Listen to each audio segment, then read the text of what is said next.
But I wanted to make an impact on you because I want you to come away today with the feeling that you can do an evaluation in 3 parts that's going to be effective, it's going to be on target, and most of all, it's going to be something that's actually going to help you. It isn't just for your speaker, although that's first. This will be a technique that will help you become a better speaker.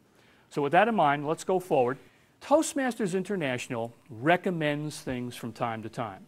So the 3 lines you see there represent 3 things, here we go again with the magic number 3, that you ought to do to be effective every time you evaluate.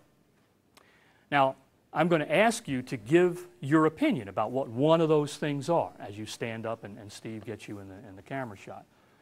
If you give me something that isn't the answer based on Toastmasters International's you ought to do this, I'll ask you to write it in the margin somewhere, out in the white space. If you get one of those that are the 3 elemental or the 3 most critical, I'll ask you to put that on the line. Thank you for that one. That's one of the winners. Put down, read the objectives page in the project manual. I know that's a lot of words. I'll repeat them. Read the objectives page in the project manual. Now know that. I mean, I have an evaluation form for this seminar. As I look at this gentleman seated up front, it's on the left side of his notebook. You want to know, well, what's this person supposed to accomplish? Not to mention, if you talk with her before her speech, what are you trying to get? What else are you trying to do besides what the speech asks you for? So make sure you do that. Why don't you go back to your clubs and make this recommendation? Why don't you say, General Evaluator for the next week or whoever your next meeting is, why don't you make the matchups a week ahead of time? Then I can call you, say, hi, this is Bob T. Melody, I hear you're doing, well, no, you tell me, what speech project are you doing? This way, I not only can establish a rapport with her, she can tell me, by the way, I want to watch my mobility, I want to watch my, whatever it is.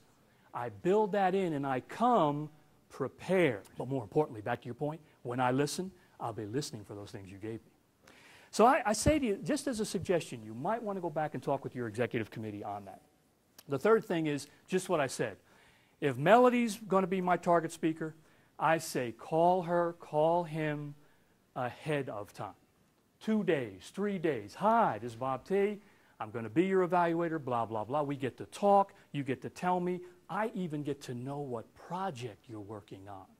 Because that's the problem sometimes. You walk into the room and you say, well, okay. Do you have your book, by the way? I forgot it. Then what do you do? So while we're off on that little sidetrack, here's what I'm going to make another suggestion. Why not go back to your club, and I know we're talking about bucks here, why not recommend that they start to invest in building a library of all the manuals? I'm not saying you're writing them, but if Melly walks in and I say, you don't have your book, I can go to the library, get the book out, so to speak, wherever you keep those files, and at least I have the objectives. And then I can write off on a side page. Bucks, it's going to cost, but the point is a club needs and wants to invest in those things because those are the things that will help all the members, not to mention specifically the evaluator. So it's all these little contingencies. What if she doesn't have the manual? What if you can contact people ahead of time? You can get to the point where all the other things you talk about, as well as the 3 we just wrote on those lines, are the essence of your evaluation technique. Yeah, I think of it as saying I instead of we or you. Yeah. Say, we think that this should have been a little slower or faster or something, but I should say, I felt that the pace needed to be different. That's what you need to mark down on your pages. I felt, I believe it affected me this way.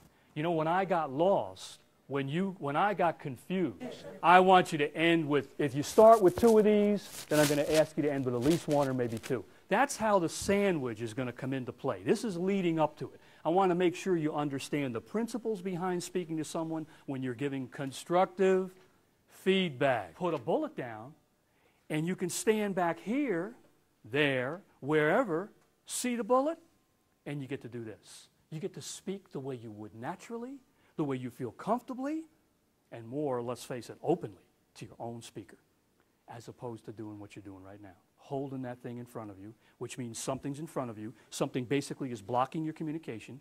Don't you want to practice being the speaker you're always going to be anyway? Why not put it down? Most clubs have either the end of the table, a lectern, something where they can put something down and you can stand there and just say, okay, point 1, the fact that you had an introduction that made us just all gasp, that was amazing. And I want to do that with my hand. I want to do that so he feels when I'm talking about that opening, it blasted me. Can you do that when you're holding your little book? No, we're going to get back to your point. If you have your hands free and you've done the tripartition, you will then not be stuck with, in summary, let me recap. No, you'll have other points. By the way, what's your first name? Alex. You'll have other points, Alex, down at the bottom, if you want to call it the bottom or the end, and you're able to finish up with what sounds like a closing, but really is also additional positives. Because if all you're going to do is recap, it's not that way. I mean, you said it already. Didn't we say we don't want to repeat a point? Then don't. What you're seeing me do is take from here, transpose, split them up, and then put the stuff in the middle to make a sandwich. 2 pieces of bread, stuff in the middle. Sounds simple. It isn't when you first start because you have to kind of go, well, this is more work, and I understand it is. But it makes you better. Okay, I'm looking at the picture that you got here. Mm-hmm. I see the manual, and I see the big piece of paper. Right. Now, do we still recite the things on the manual? Would it be better to recite the things on the manual as well as the positive things? I would do this. Here's something a lot of people don't read in the manual. The manual says if you're going to write things in their book, they're going to eventually read the book, correct? Right. So the book says, the project manual says, in addition to this, give your verbal. You want to leave an icebreaker with a nice feeling. Come on back. Really, come on back. So let me recap what you're saying. If, say, one of my members do the first icebreaker, but they use their vocal variety, should I not say that in my evaluation? Oh, yeah. You did vocal variety, but that's in chapter 5, and right. that's good. Should I do that? I say applaud the heck out of it because that's really what you're saying is, you know, you're already exhibiting some advanced techniques. You can still talk to me. And the point is, just as I'm trying to do in this workshop, you asked the question. My main comments are coming back to you, but it doesn't stop me from looking at you. It doesn't stop me from answering to the main audience. So here's what I'm going to say. It's my opinion only. I say speak to her, your target speaker, most of the time. And then if you want to say, but wasn't it great? Did you see the way she worked the stage? Wasn't it?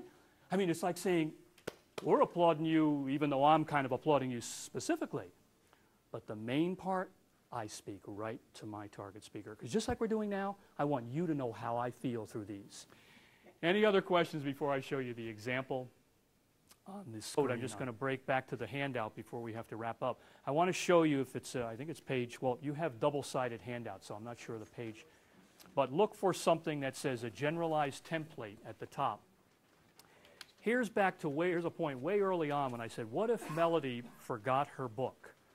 What if we don't have that little library I was talking about? Use this. This is generalized. It's got way more stuff than you're probably even going to need, but think about it.